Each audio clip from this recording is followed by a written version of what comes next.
Welcome back, students.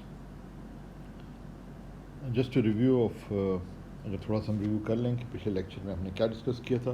तो पिछले lecture में हमने थर्ड लॉ ऑफ थर्मोडायनेमिक्स, और मकसद ये था कि तमाम जो लॉज ऑफ थर्मोडायनेमिक्स हैं, जो basic principles of thermodynamics laws की सूरत में जो अख्तियार हो हैं, जो एक तरह से आप समझ लें फैक्ट्स ऑफ थर्मोडायनेमिक्स, वो जो हैं इनकैप्सुलेट हुए हैं, वो उनको जो है एक ब्रीफ तरीके से रिप्रेजेंट किया गया है in terms of these laws.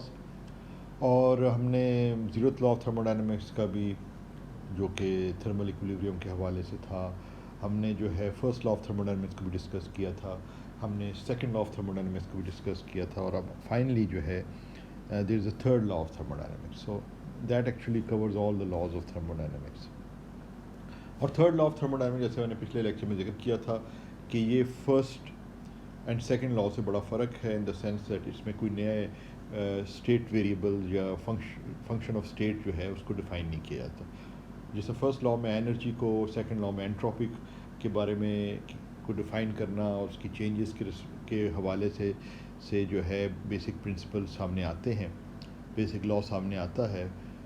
First law में changes in the internal energy, और सेकंड लॉ में चेंजेस इन एंट्रोपी का बेसिकली जो है उसको कवर करते हैं ये लॉज। लेकिन जो थर्ड लॉ है ना, उसमें कोई नया स्टेट वेरिएबल की बात नहीं होती, उसमें सिर्फ और सिर्फ जो है behaviour of entropy at very low temperatures, उसके मतलब ये लॉ जो है इस चीज़ से कंसर्न है। और बेसिक स्टेटमेंट जो इस लॉ की है वो यही है कि as the temperature goes to zero, changes in entropy between equilibrium state goes to zero. और हम क्या करते हैं कि आमतौर पे कन्वेंशनली जो है इक्विलिब्रियम स्टेट्स की entropy at temperature T is equal to zero जो है वो हम ज़ीरो ले लेते हैं। तो इसका मतलब ये है कि तमाम इक्विलिब्रियम स्टेट्स जो हैं at zero temperature they have the same entropy, and that entropy को कन्वेंशन जो है वो आप समझ लें कि एक तरीके से उसको ये असाइन कर दी गई है एंट्रोपी, ज़ीरो एंट्रोपी। और फिर आप किसी और स्टेट की, फाइनाइट टेम्परेचर पे अगर कोई और स्टेट है ज़ीरो पे नहीं है, तो आप उसकी जब एंट्रोपी की बात करते हैं तो आप उसको रिलेटिव टू ज़ीरो एंट्रोपी कर सकते हैं। तो it sort of becomes the reference entropy, कि जो ज़ीरो टेम्परेचर इक्विलिब्रियम स्टेट की एंट्रोपी जो है एक रेफरेंस एंट्रोपी बन जाती है जो कि ज़ीरो है। और बाकी किसी फाइनाइट टेम्परेचर इक्विलिब्रियम स्टेट की अगर आप मालूम करना चाहते हैं एंट्रोपी, तो आप ये क्या चेंजेस इन एंट्रोपी आप कर सकते हैं, क्योंकि मेजरेबल क्वांटिटीज़ जो हैं वो चेंजेस इन एंट्रोपी हैं। तो क्या change in entropy can be relative to an equilibrium state at temperature T is equal to zero, जिसकी एंट्रोपी ज़ीरो है। तो इस लिहाज से जब आप किसी स्टेट की फाइनाइट टेम्परेचर पे कोई इक्विलिब्रियम स्टेट है उसकी एंट्रोपी की बात करते हैं और आप कहते हैं कि ये एंट्रोपी है, तो इसको बैक ऑफ द माइंड जो रिलेटिव वैल्यू आ रही है, यानी कि हम हमेशा चेंजेस की बात करते हैं, अंडरस्टूड ये होता है कि रेफरेंस जो एंट्रोपी जिस इक्विलिब्रियम स्टेट के साथ हम सिर्फ इसको का चेंज मालूम कर रहे हैं वो ज़ीरो टेम्परेचर इक्विलिब्रियम स्टेट है जिसमें एंट्रोपी ज़ीरो है। तो ये बेसिकली उस लॉ से रिलेटेड है, उसके कुछ कॉन्सिक्वेंसेस भी हैं। क्या आप ये शो कर सकते हैं कि इस रिलेशन से कि अगर एंट्रोपी ज़ीरो हो रही है then what you require is that heat capacity is also goes to zero.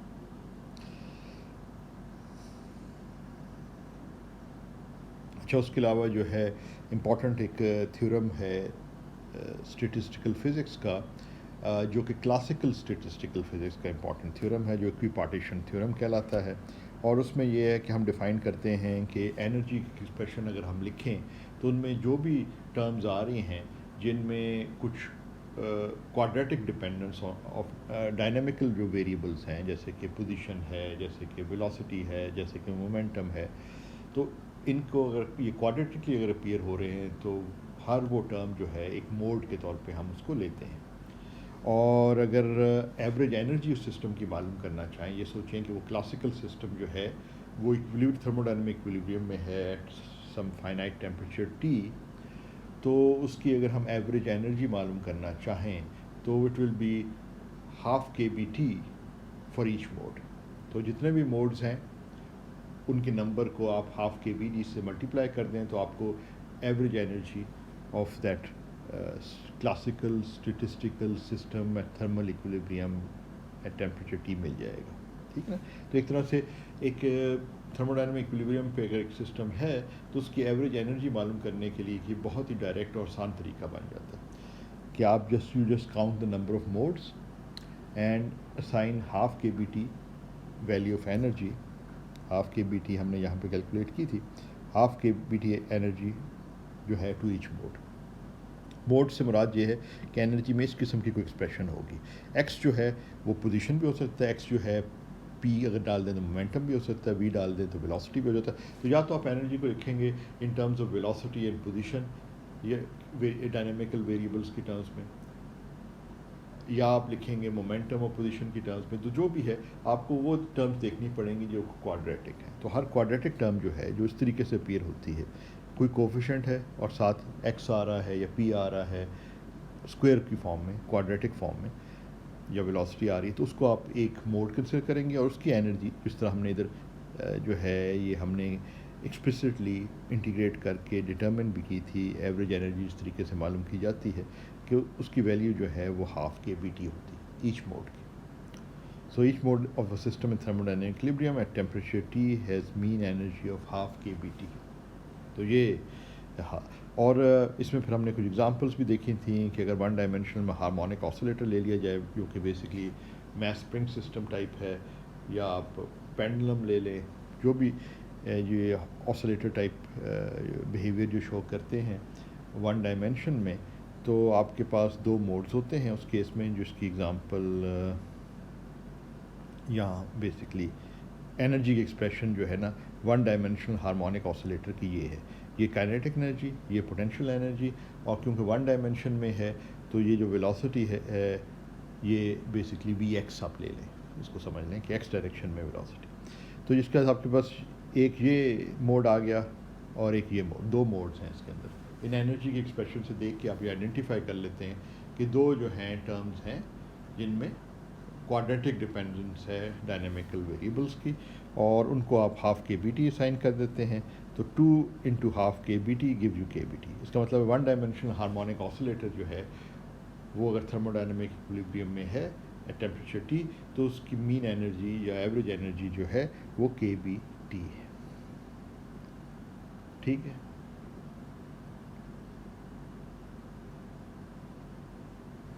इसी तरह अगर आपने 2 डायमेंशन में हो, 3 डायमेंशन में हो, तो उस लिहाज से ये काइनेटिक एनर्जी की एक्सप्रेशंस में हायर नंबर ऑफ टर्म्स आ जाएंगी, इसमें भी हायर नंबर ऑफ टर्म्स आ जाएंगी, क्योंकि there is potential energy contribution in the other direction, there is kinetic energy contribution in the other direction.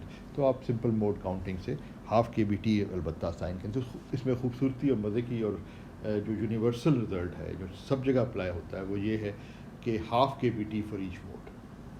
तो बस आपने वो डिफरेंट सिस्टम्स हैं, लो डायमेंशनल सिस्टम्स भी हो सकते हैं कि one dimensional harmonic oscillator, 2 dimensional, 3 dimensional, कोई और सिस्टम भी हो सकता है। जो भी कोई सिस्टम है, गैस ऑफ एटम्स हो सकते हैं, जो भी सिस्टम है आपने क्या करना है उसकी एनर्जी एक्सप्रेशन लिखनी है, टोटल एनर्जी वाली एक्सप्रेशन जिसमें kinetic energy and potential energy दोनों को सम करना है।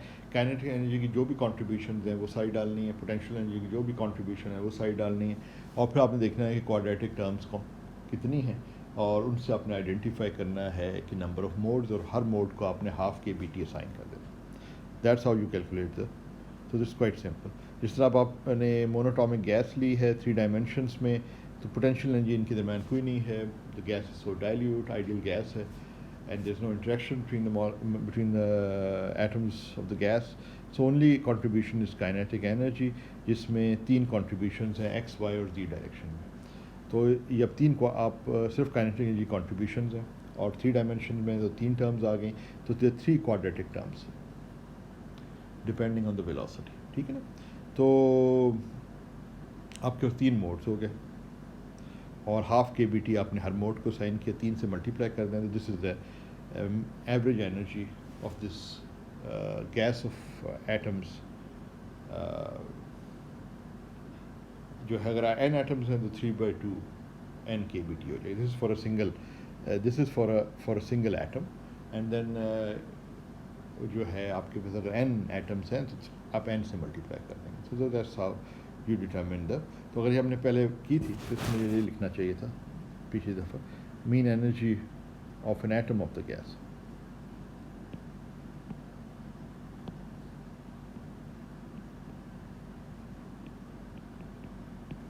ठीक है ना? So if there are n atoms in the gas, n atoms, mean energy of gas जो है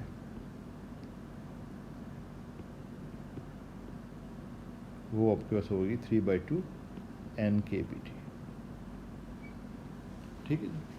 तो इस तरीके से आप जो हैं वो मालूम कर सकते हैं by board counting and so fourth.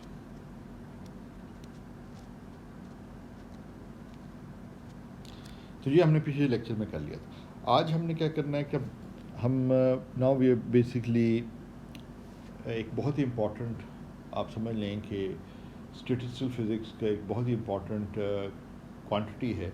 There is not new physics in it as such, but it is a very very convenient tool for calculating various thermodynamic quantities.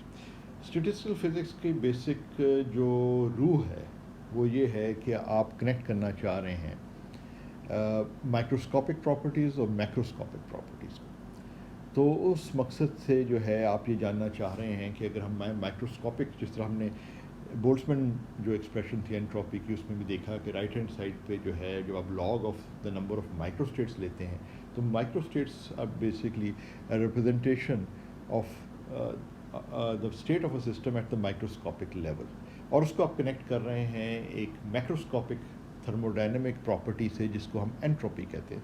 तो एस इज इक्वल टू के B log of omega जब आप लिखते हैं तो उसमें आप macroscopic और microscopic properties, thermodynamic properties of the system को रिलेट कर रहे हैं। अच्छा, अब जो एक इम्पॉर्टेंट क्वांटिटी है जो कि आपको मदद देती है यही रिलेशंस इस्टेब्लिश करने में, और वो क्वांटिटी जो है वो पार्टीशन फंक्शन कहलाती है। तो अब हम अगर डिस्कस करने लगे पार्टीशन फंक्शन।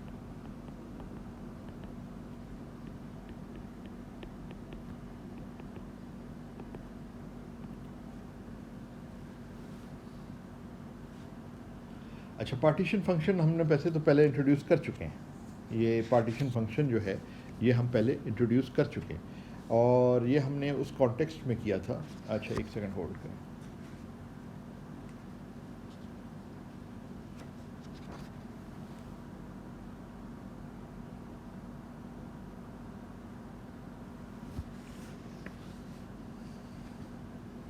हाँ जी, तो ये हमने इंट्रोड्यूस कर दिया था। ये जो है ना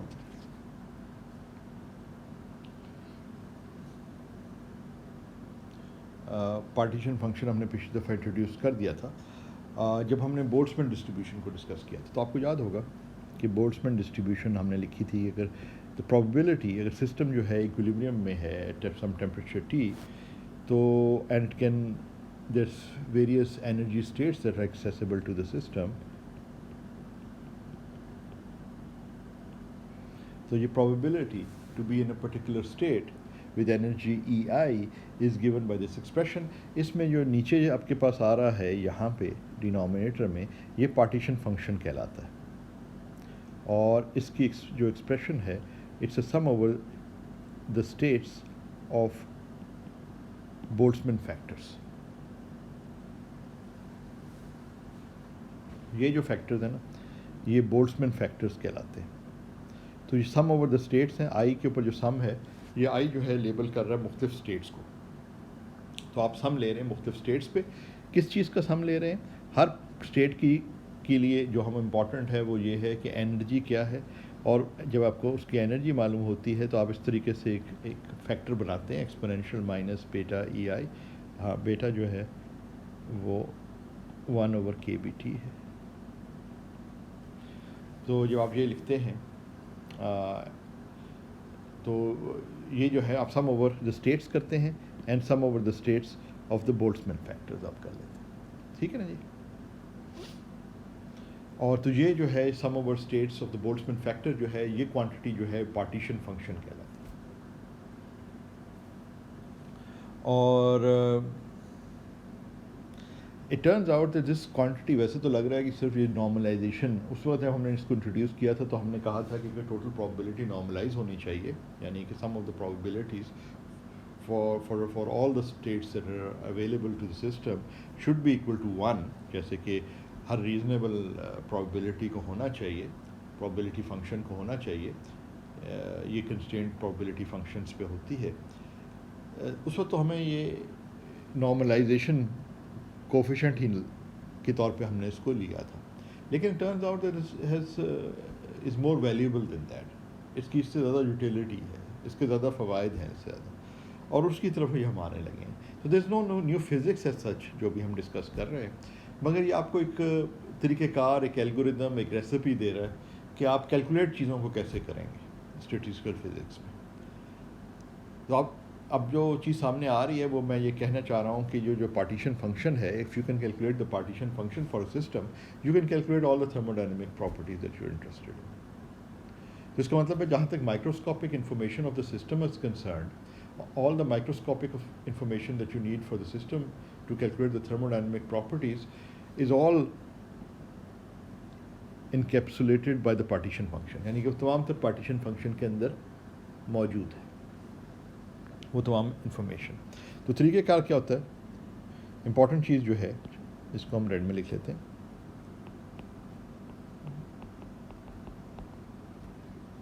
Function is very convenient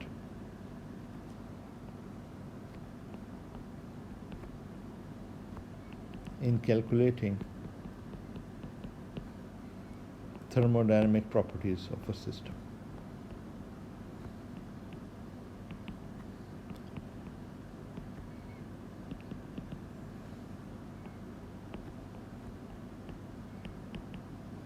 In statistical physics.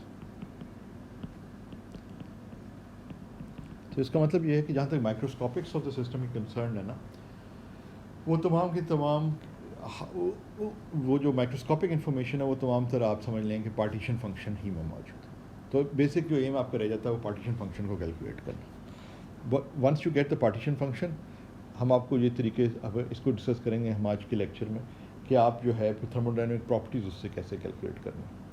तो आप इट टर्न्स आउट कि थर्मोडायनेमिक प्रॉपर्टीज़ कैलकुलेट करने के लिए आपको बेसिकली डेरिवेटिव्स लेने हैं पार्टीशन फंक्शन की. That's about it. वो नज़र ही आ रहा है कि अगर आप गौर करें तो पार्टीशन फंक्शन ये क्वांटिटी है, एनर्जी इसके ऊपर पड़ी हुई है, मतलब एक्सपोनेंट में. तो अगर हमने इंटरनल एनर्जी या दूसरे लफ्ज़ों में एवरेज एनर्जी सिस्टम की जो कि इक्विलिब्रियम में है एट टेम्परेचर T, वो मालूम करनी है, एवरेज एनर्जी या मीन एनर्जी हमने मालूम करनी है, तो somehow we basically have to take this derivatives of this quantity ताकि एनर्जी नीचे आ जाए. उस किस्म की चीज़ें हमें करनी पड़ेंगी. सिंपल मैनिपुलेशंस हैं कि एवरेज एनर्जी मालूम करने के लिए हमें प्रोबेबिलिटी के साथ एनर्जी को मल्टीप्लाई करना पड़ता है. तो एनर्जी पार्टीशन फंक्शन में एक्सपोनेंट में आ रही है, आपको डेरिवेटिव कहीं लेना पड़ेगा और उस एक्सप्रेशन को थोड़ा बहुत जिसे आप कह सकते हैं कि सिंप्लीफाई करके आप जो है वो एवरेज एनर्जी मिसाल के तौर पे हासिल कर सकते हैं. तो एवरेज जो आपकी इंटरनल एनर्जी है जो कि थर्मोडायनेमिक स्टेट वेरिएबल है, वो आप पार्टीशन फंक्शन से जस्ट बाय टेकिंग डेरिवेटिव्स आप हासिल कर सकते हैं. और पार्टीशन फंक्शन के अंदर तमाम तर माइक्रोस्कोपिक्स मौजूद है. तो जहाँ तक तो ये बेसिकली ये बेसिक पार्टीशन फंक्शन वो बेसिक एलिमेंट है, बेसिक चीज़ है, बेसिक मैथमेटिकल क्वांटिटी है स्टैटिस्टिकल फिज़िक्स की, क्योंकि ये माइक्रोस्कोपिक्स और मैक्रोस्कोपिक्स को आपको रिलेट कर देती है. अगर आपके पास माइक्रोस्कोपिक्स में क्या चीज़ है कि आपकी जो चीज़ ज़रूरत पड़ेगी पार्टीशन फंक्शन कैलकुलेट करने के लिए सिस्टम की, you must note the energy levels. जो एनर्जी आइगन वैल्यूज़ हैं ना, या एनर्जी वैल्यूज़ हैं, वो आपको पता होना चाहिए मुख्तलिफ स्टेट्स की क्या है. ठीक है ना. तो ये इन्फॉर्मेशन आपको चाहिए जो कि एक माइक्रोस्कोपिक इन्फॉर्मेशन है. मिसाल के तौर पे आपको श्रोडिंगर इक्वेशन सॉल्व करनी पड़ेगी. जैसे कि आप लोगों ने बताया मुझे कि आप लोगों ने इन्फिनिट पोटेंशियल वेल के लिए ये प्रॉब्लम सॉल्व की है, श्रोडिंगर इक्वेशन को सॉल्व किया है. तो आपने देखा है कि आप सिस्टम जो है वो आप आमतौर पे n से, यहाँ I लिखा हुआ है वहाँ आमतौर से हम En कह देते हैं कि डिफरेंट एनर्जी लेवल्स हैं. n स्क्वायर पे वो डिपेंड करती हैं. आपको याद होगा बाकी फैक्टर्स आ रहे हैं, pi squared, h bar squared, mass of the particle in the box in the infinite potential well, width of the well के फैक्टर, वो सारे कांस्टेंट फैक्टर्स हैं अगर आपने उनको फिक्स किया हुआ है. तो बेसिकली डिपेंडेंस जो है वो n स्क्वायर्ड के ऊपर डिपेंडेंस है. यस, ये जो है ना n स्क्वायर्ड के ऊपर, ओहो, n स्क्वायर के ऊपर डिपेंडेंस. ठीक है ना. तो बेसिकली वो श्रोडिंगर इक्वेशन सॉल्व करके आपने EN हासिल कर लिया था। वही आप समझ लें कि यहाँ पे अगर आप EN की टर्म्स में लिखना चाहेंगे तो आप इस तरह लिख सकते हैं इसको इन्फिनिट पोटेंशियल वेल के लिए, कि आप ये कह रहे हैं कि आपके पास एक सिस्टम है जो कि particle in an infinite potential well है, और आपने उस सिस्टम को टेम्परेचर T पे रख दिया, एक यानी हीट बाथ से कनेक्ट कर दिया और उसको इक्विलिब्रियम पे आने दिया कि सच दैट वो उसका टेम्परेचर T हो जाता है।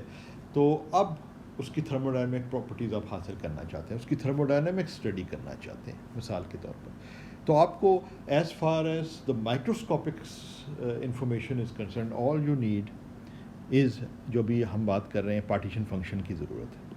और पार्टीशन फंक्शन में जो सबसे इंपॉर्टेंट इंग्रेडिएंट है, माइक्रोस्कोपिक इंग्रेडिएंट जो आ रहा है, and actually that's the only ingredient you really need, is the energy of the different states. तो वो आप श्रोडिंगर इक्वेशन वगैरह सॉल्व करके क्वांटम मैकेनिकली आप डिटरमिन कर सकते हैं फ्रॉम डिफरेंट सिस्टम्स, और वो उनको इधर सब्स्टिट्यूट करके आप पार्टीशन फंक्शंस वगैरह डिटरमिन कर सकते हैं। और कहने का मकसद ये है कि once you have the partition function, once you have calculated a partition function for a certain system, you can determine all the thermodynamic quantities by just following certain mathematical steps like differentiation वगैरह करके derivatives लेके आप हासिल कर लेंगे। तो basic recipe जो है स्टैटिस्टिकल फिजिक्स की, अब इसको ब्लैक कर लेते हैं। इन स्टैटिस्टिकल फिजिक्स, लेकिन स्टैटिस्टिकल फिजिक्स का जो बेसिक एम जो है, एम तो आपको पता ही है क्या है, वो ये है कि मैक्रोस्कोपिक, ये हमने शुरू में बात की थी,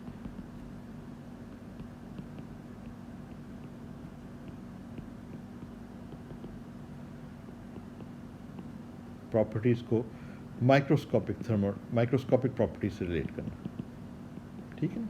माइक्रोस्कोपिक प्रॉपर्टीज़ जहाँ जो है हम देख रहे हैं कि जो इम्पोर्टेंट प्रॉपर्टी आपको चाहिए वो एनर्जी ऑफ डिफरेंट स्टेट्स हैं, एनर्जीज ऑफ डिफरेंट स्टेट्स, यानी आपको EIs या ENs चाहिए, ठीक है ना।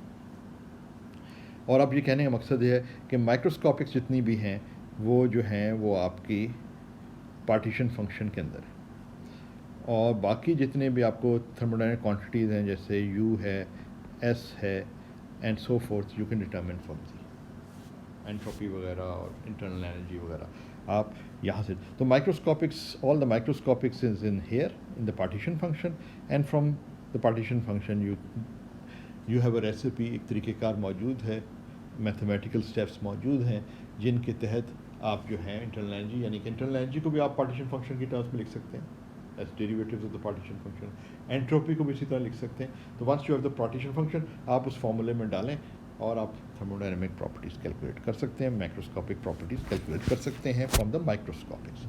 तो स्टैटिस्टिकल फिजिक्स के स्टेप्स ये हो गए।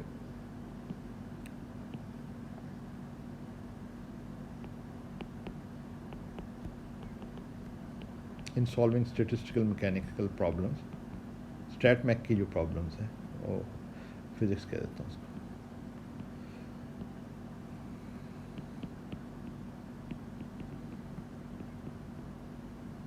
तो बात बहुत सिंपल हो गई, दो स्टेप्स हैं। स्टेप 1 में calculate Z for a given system, जिस सिस्टम में आप इंटरेस्टेड हैं उसका पार्टीशन फंक्शन आप डिटरमिन कर लें, Z जो है पार्टीशन फंक्शन।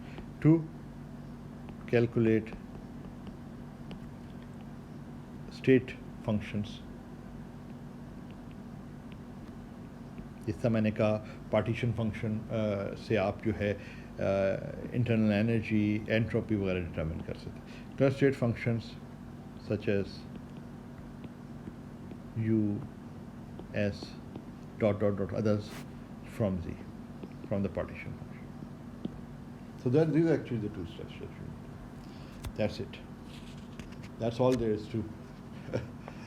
इसमें एक छोटी सी बस सटलिटी है और बिट ऑफ एक छोटा सा बारीक सा पॉइंट है जो मुझे मेंशन कर देना चाहिए। वो ये है, जब आप पार्टीशन फंक्शन कैलकुलेट करते हैं sum of Boltzmann factor over the states हैं, मगर अगर एक से ज़्यादा स्टेट्स हों जिनकी सेम एनर्जी है ना, तो कुछ सिस्टम ऐसे हो जाते हैं जिनमें डिफरेंट स्टेट्स की भी सेम एनर्जी भी हो सकती है, जिनको हम कहते हैं क्वांटम मैकेनिक्स में, आप अभी नहीं क्वांटम मैकेनिक्स आपने पढ़ी, क्वांटम फिजिक्स नहीं पढ़ी, उनको डिजेनरेट स्टेट्स कहते हैं। तो उसमें फिर जितनी भी वो स्टेट्स हैं जिनकी सेम एनर्जी, उसके लिए एक फैक्टर इधर आ जाता है कि 2 3, इसको डिजेनरेसी फैक्टर कहते हैं।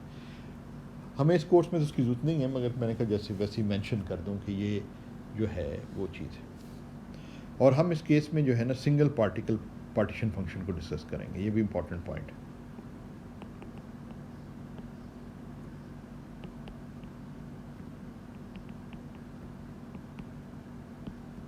सिंगल पार्टिकल पार्टीशन फंक्शन का मतलब ये है कि हमारा जो सिस्टम है उसमें सिंगल पार्टिकल, उसी का हम पार्टीशन फंक्शन कैलकुलेट करेंगे। अगर वो पार्टिकल्स आपस में इंडिपेंडेंट हैं तो अगर सिंगल पार्टिकल पार्टीशन फंक्शन आप कैलकुलेट कर लेते हैं और आपके पास n पार्टिकल्स हैं या n एटम्स हैं, तो partition function just the product of the single particle partition function उस केस के अंदर।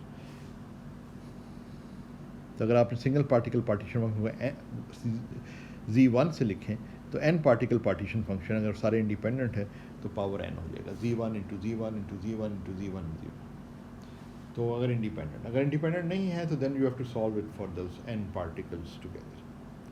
तो मैनी बॉडी आपको स्टेट्स का कंसिडर करना पड़ेगा और मैनी बॉडीज एनर्जीज डिटरमिन करनी पड़ेंगी। तो that's very very complicated, but we don't have to worry about it. So we'll only be calculating this thing inside single particle partition function। इसका मतलब है सिंगल पार्टिकल को हम कंसिडर कर रहे हैं। तो let's do it for some systems. Unfortunately you don't know a lot of quantum physics, वरना तो ये इट्स बहुत ही सिंपल और मज़े का हो जाता है। But since you don't no तो हमें थोड़ा सा पिक एंड चूज़ करना पड़ेगा कि वो सिस्टम डिस्कस करें जो इतने सिंपल हैं कि you don't really need a lot of quantum physics to understand it।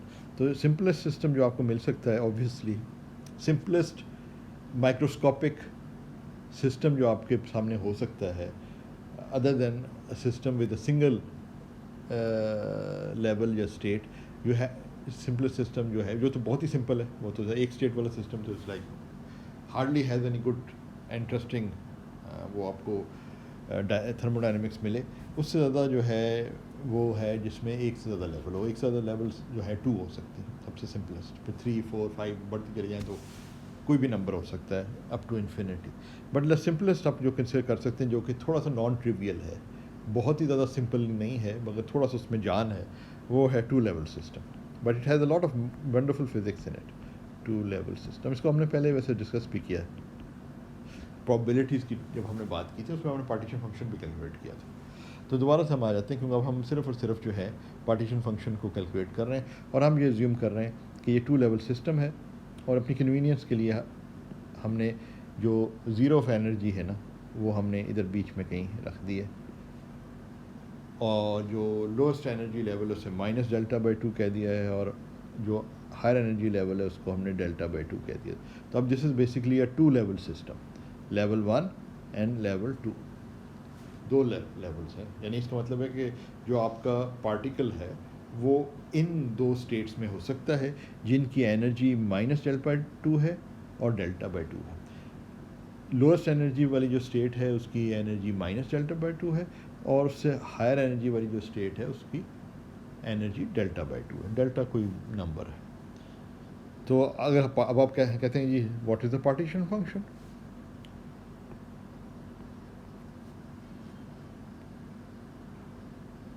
तो पार्टीशन फंक्शन क्या है, ये कोई आपसे सवाल कर सकता है। तो आप कहेंगे okay not a problem, what I have to do is just use the basic formula for the partition function जो कि यहाँ पे गिवन है और आपने सिर्फ और सिर्फ इधर ये डालनी है एनर्जीज़ भी स्पेसिफाई हुई हैं इन दोनों सिस्टम की। तो ये जो है या बहुत ही आसानी से कर सकते हैं। इस सम के अंदर क्योंकि 2 ही स्टेट्स हैं तो 2 ही टर्म्स आएंगी, ठीक है, one corresponding to this energy level, one corresponding to this energy level and the other one corresponding to this energy level and the other corresponding to this energy level। तो अगर हम ये लिखना चाहते हैं तो हम 2 आपके टर्म्स आ जाएंगे।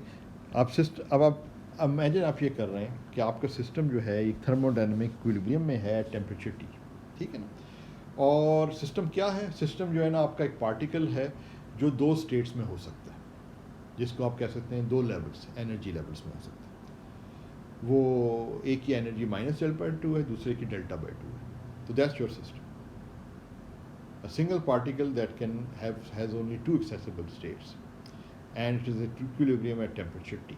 तो इसका मतलब इस सिस्टम को, टू लेवल सिस्टम को आपने हीट बाथ से कनेक्ट किया हुआ है और अलाउ किया कि वो इक्विलिब्रियम में आ जाए, और वो फाइनली जो इक्विलिब्रियम में एट टेम्परेचर टी है वो है, और हम जो है उसकी पार्टीशन फंक्शन डिटरमिन कर रहे हैं using the expression given to us. ठीक है ना? तो ये दो आपके टर्म्स आ जाएंगी। पहले आप Δ/2 डाल देते हैं इधर, Δ/2 इधर डाला यानी इस स्टेट के कॉरस्पॉन्डिंग, तो ये माइनस ये आता है। अब आप दूसरा अपने -Δ/2 डालना है एनर्जी की वैल्यू की, एनर्जी क्योंकि इसकी एनर्जी -Δ/2 है, तो आपने पहले इस वाली स्टेट को तो आपने इस टर्म से वो कर लिया। अब आप दूसरी वाली स्टेट को कर रहे हैं, तो वो जो है वो आपके पास माइनस माइनस प्लस हो जाएगा। एनीवे तो ये अब आपके पास जो रिज़ल्ट है ये तो बहुत ही सिंपल है, ये कॉश के फॉर्म में आ जाएगा, कॉस हाइपरबॉलिक। ठीक है ना? बेसिक फार्मूला जो है कॉस हाइपरबॉलिक एक्स जो होता है वो बेसिकली हमने यूज़ किया है।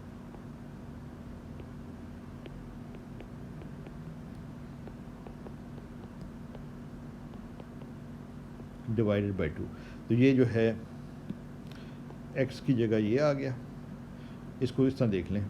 चलें इसको मैं, ताकि आपको थोड़ा सा नहीं हो जाए, पहले वाले लेवल को इधर ले लेते हैं और इसको माइनस कर देनी। इससे हमने स्टार्ट किया लोअर एनर्जी लेवल से, तो फिर आपके बिल्कुल वही एक्सप्रेशन बन जाएगी, तो आप थोड़ा आसान हो जाए।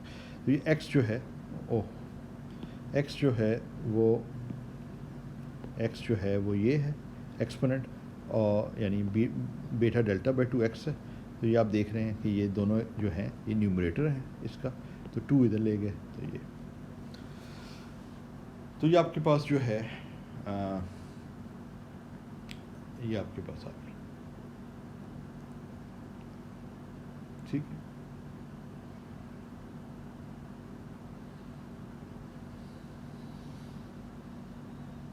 अच्छा, अब ये क्वेश्चन भी किया जा सकता है कि भाई हम इस तरीके से, चलो एक बहुत सिंपल सिस्टम के लिए हमने कैलकुलेट कर लिया, अब मोर कॉम्प्लिकेटेड सिस्टम्स के लिए भी आप कर सकते हैं।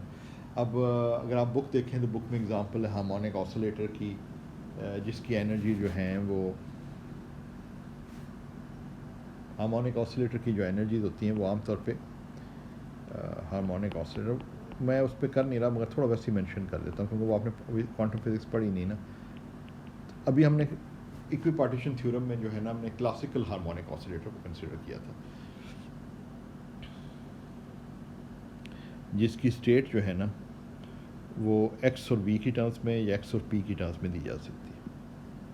उसकी एनर्जी ये थी, ये क्लासिकल ऑसिलेटर था। जो क्वांटम ऑसिलेटर है ना, जब आप हार्मोनिक ऑसिलेटर को क्वांटम मैकेनिकल कंसिडर करें और उसकी एनर्जी आइगन वैल्यूज़ या एनर्जी उसकी मालूम करने की कोशिश करेंगे क्या क्या एनर्जी हो सकती है हार्मोनिक ऑसिलेटर की, अगर उसको क्वांटम मैकेनिकली ट्रीट किया जाए, और उसकी क्या स्टेट्स हो सकती हैं, तो वो प्रॉब्लम बेसिकली आप श्रोडिंगर इक्वेशन सॉल्व करते हैं। तो जब क्वांटम फिज़िक्स का कोई कोर्स होता है या क्वांटम मैकेनिक्स का कोर्स होता है, तो वो एक बुनियादी जिसे कह सकते हैं कि टॉपिक होता है श्रोडिंगर इक्वेशन को, जिसको एग्जैक्टली सॉल्व, जिस सिस्टम के लिए एग्जैक्टली सॉल्व किया जा सकता है। जिस तरह न्यूटन इक्वेशन ऑफ मोशन को क्लासिकल हार्मोनिक ऑसिलेटर के लिए एग्जैक्टली सॉल्व किया जा सकता है, इसी तरह जो है ना क्वांटम हार्मोनिक ऑसिलेटर के लिए भी आपको सॉल्व करना पड़ेगा श्रोडिंगर इक्वेशन को, वो भी एग्जैक्टली सॉल्व करके आप स्टेट और एनर्जीज वगैरह डिटरमिन कर सकते हैं। तो जब आप वो करते हैं ना, तो एनर्जी जो लेवल्स है ना, एनर्जी लेवल्स, उनको n से आमतौर पे कन्वेंशनली हार्मोनिक ऑसिलेटर की रेट करते हैं, तो क्वांटाइज आ जाती हैं। n ये आ गया जो n इधर था, और जो फ्रीक्वेंसी ऑफ ऑसिलेशन है वो h बार ओमेगा है।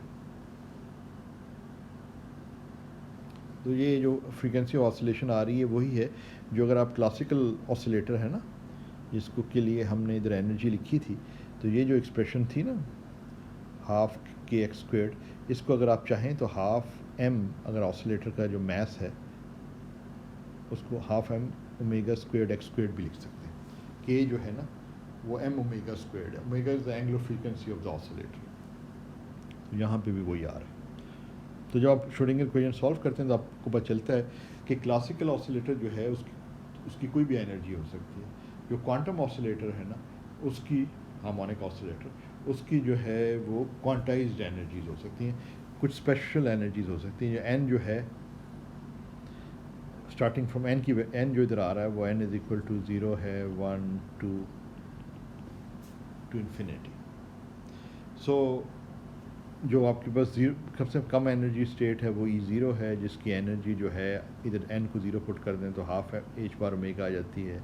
उससे हायर एनर्जी जो लेवल है उसकी एनर्जी जो है वो 3/2 h बार ओमेगा आ जाती है। इधर n की जगह 1 डाल दें, 1 डालेंगे तो 1 plus half 3/2 h bar omega. इस तरीके से आप जो हैं वो मुख्तलिफ आपके पास जो एनर्जी लेवल्स आती चली आती हैं, उनकी एनर्जी इस तरीके से चेंज हो रही होती है in steps of h bar omega.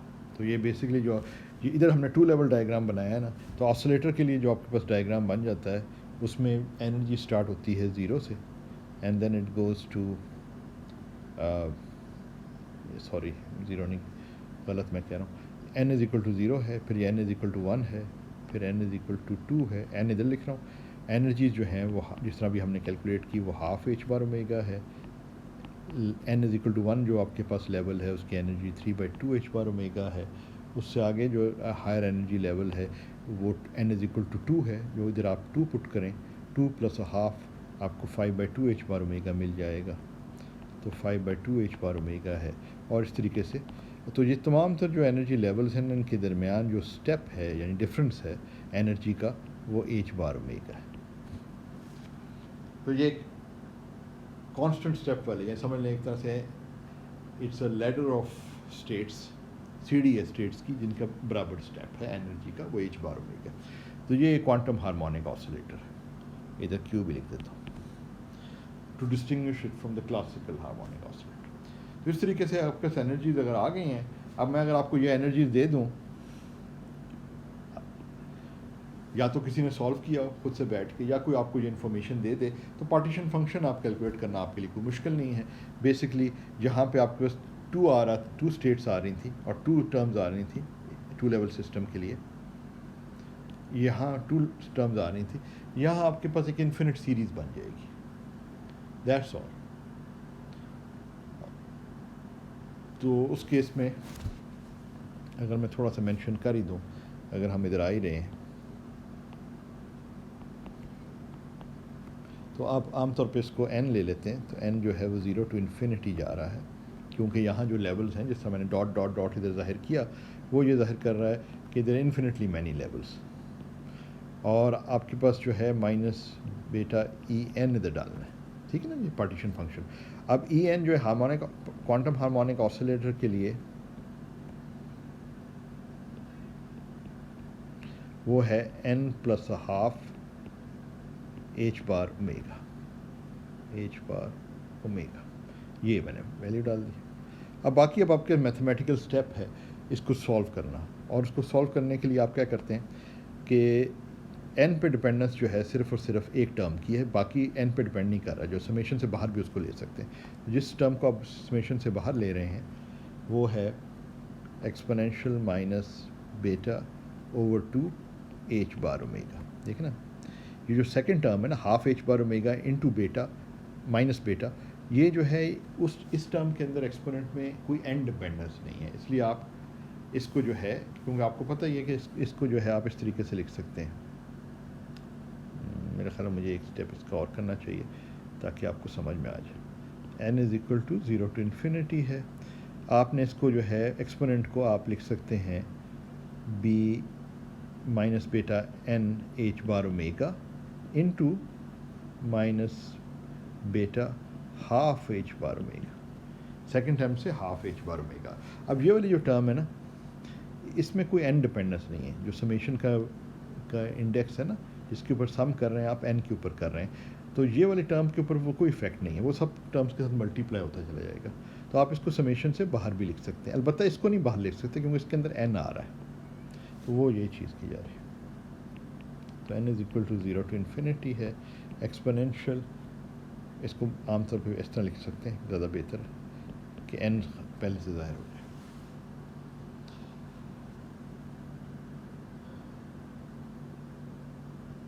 तो ये किस किस्म की सीरीज़ बन रही है? अगर आप इसको टर्म्स को लिखें, पहली टर्म है n is equal to zero, तो n is equal to zero अगर आप एक्सपोनेंट में डालें तो वो इसकी जगह ज़ीरो पुट करें तो वो जो है ना आपके पास आ जाता है 1, प्लस 1 डालेंगे तो माइनस बेटा h bar omega, plus exponential minus 2 बे, प्लस इसी तरह एक्सपोनेंट में 3। तो ये एक सीरीज़ बन रही है और इन्फिनिट सीरीज़ है, इन्फिनिट टर्म्स है इसके अंदर, कि समेशन इन्फिनिटी तक जा रही है ना, इन्फिनिट। तो इट्स एन इन्फिनिट सीरीज़। मगर इस सीरीज़ की खसूसियत वो ये है कि ये एक ज्योमेट्रिक सीरीज़ है। ज्योमेट्रिक सीरीज़ का मतलब है कि हर अगली टर्म जो है पिछली टर्म के लिहाज से उसकी कांस्टेंट रेशो है, यानी कि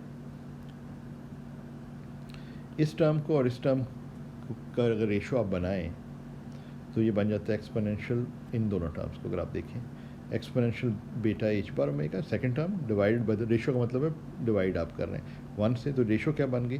रेशो बन गई माइनस बेटा h बार ओमेगा। अब इन दोनों टर्म्स, हर सक्सेसिव टर्म को देखें, इसकी रेशो बनाएं।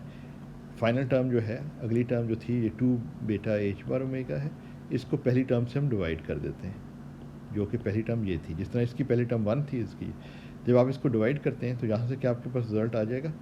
Again it what you will get is exponential minus बेटा h बार ओमेगा। तो हर टर्म में ना एक कांस्टेंट रेशो आ रही दो टर्म्स के दरमियान, हर अगली टर्म और पिछली टर्म के दरमियान जो रेशो है वो एक कांस्टेंट नंबर है, जो कि ये है। तो it's that is the defining property of a geometric series. It's a geometric series but it's an infinite geometric series. तो ज्योमेट्रिक सीरीज जो होती हैं उनमें ये कांस्टेंट एक रेशो होता है ईच टर्म्स के दरमियान। तो आमतौर पर ज्योमेट्रिक सीरीज को इस तरह लिख लिया जाता है, वो सम करने का तरीका जो होता है, ज्योमेट्रिक सीरीज अगर मैं एक्स कहूँ कि ये एक ज्योमेट्रिक सीरीज़ है, कि सम करें टोटल एक्स आ जाता है, तो इसको आमतौर पर लिखा जाता है A plus A Q plus A Q squared plus so on. यहाँ पे जिस तरह रेशो जो आ रही है वो क्यू आ रही है, देखें ना, इन दोनों को डिवाइड करें, ए क्यू डिवाइड बाई ए, तो क्यू रेशो आ रही है। इसी तरह इन दोनों को डिवाइड करें तो ए क्यू स्क्वेयर्ड ओवर ए क्यू, तो ये आपके पास क्यू रेशो आ गई। तो रेशो क्यू है। तो आपको इसको सम करने का तरीका क्या है? ज्योमेट्रिक किसी ने ये ट्रिक, बड़ी मज़े की ट्रिक किसी ने हासिल सोच के की, वो ये है कि आप ये ऊपर जो आपकी जो सीरीज़ आ रही है इसमें आप जो है इसको रीराइट कर लें, क्यू से मल्टीप्लाई कर लें लेफ़्ट और राइट को, इसको ये ना एक्स जो है ना, आपने कहा एक्स, इस सब का सम जो है आप कह रहे हैं कि ये एक कन्वर्जेंट सीरीज़ है, कि ये कन्वर्ज करती है, geometric series infinite geometric series है, वो कन्वर्ज करती, और उसका सम जो है वो एक्स से आप जाहिर करें, यानी ये सारी टर्म्स इनको ऐड करते करते करते करते चले जाएँ, इन्फिनिटली मैनी टर्म्स डाल दें तो रिज़ल्ट जो है वो एक्स आ जाता है। अच्छा, अब आप कहते हैं कि क्यू से मल्टीप्लाई कर देते हैं इसको, ये रेशो होने की वजह से ना यही तो फ़ायदा हो रहा है, कांस्टेंट रेशो है। जब आप क्यू से मल्टीप्लाई इसको करेंगे राइट एंड लेफ़्ट को, तो पहली वाली टर्म ए क्यू बन जाएगी, दूसरी वाली टर्म ए क्यू स्क्वेयर्ड बन जाएगी, तीसरी वाली टर्म ए क्यू क्यूब बन जाएगी, एंड सो ऑन। अच्छा, अब इसमें क्या ख़ास बात आ गई, इसमें फिर आप थोड़ा सा गौर करें तो थोड़ा सा अगर आप गौर करें तो आपको समझ में आ जाता है कि हो क्या रहा। अब अगर इसको देखें, इस वाली एक्सप्रेशन को देखें, तो ये वाला जो पूरा हिस्सा आपके पास आ रहा है, ये चल रहा है जो इन्फिनिटी तक, वो सारे का सारा क्यू एक्स के बराबर है। तो आप इस ऊपर वाली इक्वेशन को ये भी लिख सकते हैं एस एक्स, यानी इस वाले को लिख सकते हैं, using this you can write it as X is equal to A plus Q X, which implies x अगर आपने डिटर्मिन करना है a और q के टर्म्स में, a और q तो नोन है ना, a जो है वो एक first term of the series जो है वो बेसिकली a है, तो वो आपको सीरीज़ की फ़र्स्ट टर्म पता है, रेशो पता है, तो उनकी टर्म में आप एक्स मालूम कर सकते हैं। तो ए एक्स माइनस क्यू एक्स जो है वो ए के बराबर आ गया, एंड दिस इम्प्लाइज एक्स जो है वो ए ओवर 1 माइनस क्यू आ गया।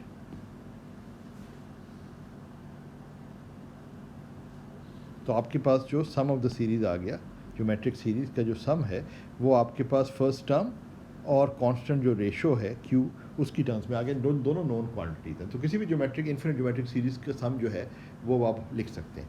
अब हमारी प्रॉब्लम में क्या था? Okay, let's go back to our problem. हमारी प्रॉब्लम में फर्स्ट टर्म क्या है? वो 1 है, और जो कांस्टेंट रेशो है वो ये है। तो बस हम इनको इस्तेमाल कर लेते हैं, तो इसका मतलब हम सम सीरीज़ का लिख सकते हैं। तो हमारी जो सम है सीरीज़ की, तो इसको सम को हम ऊपर लिख, मैं वापस ऊपर जा रहा हूँ। पहली वाली टर्म तो वैसे ही बाहर जो है वो ऐसी लिख दी, और जो अंदर टर्म है ना वो हम ये फार्मूला अब इस्तेमाल करने लगे। फर्स्ट टर्म जो है n इज़ इक्वल टू 0 वो 1 है, तो 1 आ गया, divided by 1 minus Q. 1 minus Q जो है वो कांस्टेंट रेशो है, वो जो कि माइनस बेटा एच पावर ओमेगा है। एंड दैट शोज़ कि आपका जो रिज़ल्ट है, जो पार्टीशन फंक्शन आ गया, ये बाहर वाले फैक्टर को मल्टीप्लाई कर दें,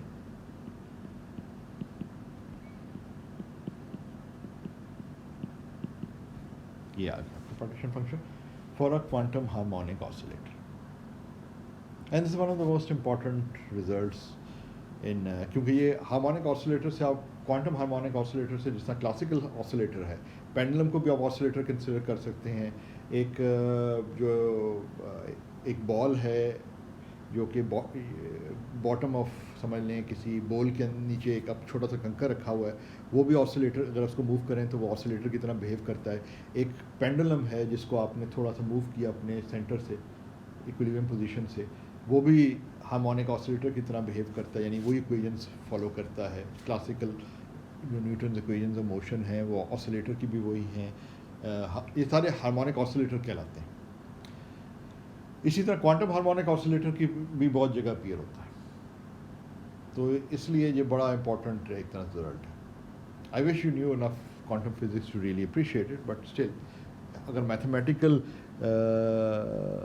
ये समझेंगे जैसे किसी ने आपको ये बता दिया है कि एनर्जी आइगन वैल्यूज़ या एनर्जी लेवल्स क्या, लेवल्स, डिफरेंट लेवल्स की एनर्जी क्या है हार्मोनिक ऑसिलेटर की, ये वाली जो फॉर्मूला है ये किसी ने आपको दे दिया है, जो कि जब आप क्वांटम फिज़िक्स पढ़ेंगे तो कोर्स में वो ये ड्राइव करते ही हैं, तो फिर आप पार्टीशन फंक्शन कैलकुलेट कर सकते हैं।